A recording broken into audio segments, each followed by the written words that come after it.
Mydo, Part 2. Continued from last time, Mydo had just escaped from the dog meat restaurant and was now walking alone in darkness in Hanoi. She had just heard her sister's voice, but could not see her anywhere. Mydo looked around again. "Me?" she barked loudly. "Where are you?" she cried, but there was no reply from her sister. Then she noticed something.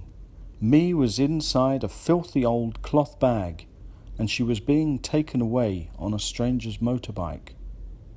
Mydo looked in horror as she saw her tail poking out of the bag, and she howled loudly while running down the road in pursuit of her sister.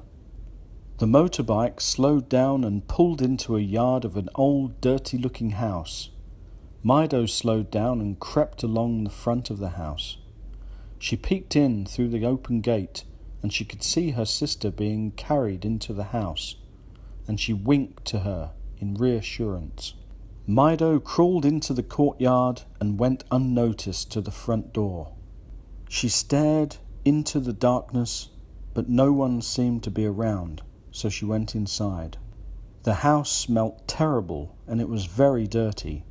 There must have been many animals inside the house, and she felt very scared. Mydo walked along the corridor to the first room. No sign of me.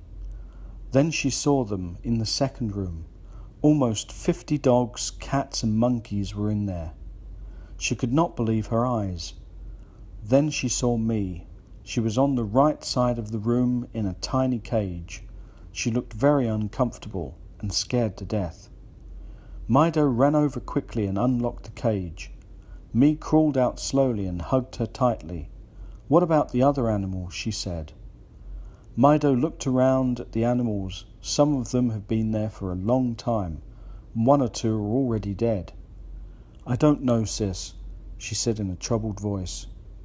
She looked at them and said, "If we release them, we may all get caught. We should go now." Me looked at her in disbelief. "No way! We must help them," she said loudly. "But," Mydo started to say, but her sister was already unlocking the cages. The animals started running backwards and forwards, not knowing where to go. "This way," Mydo shouted, and they all rushed towards the door in a frenzy. Just then a man walked into the doorway and stared at the animals.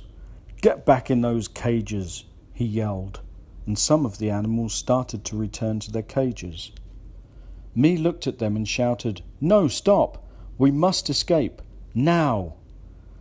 The animals turned back and looked at the man. Then Mydo hollered, "Charge!" The animals all ran towards the door, knocking the man onto the floor. One of the dogs stopped and bit him on the bottom before running past. Outside they found a new problem. The gate that had been open was now closed firmly.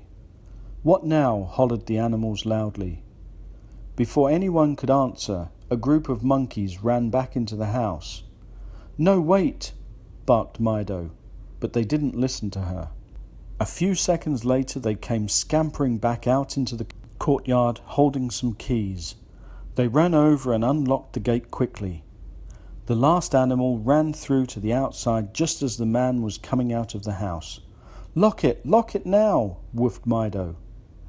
The monkeys turned the key and stuck out their tongues as the man hit the gate angrily. Then the animals all cheered loudly at their escape. The animals thanked Mydo and me for their courage and said that they would always be there for them in the future.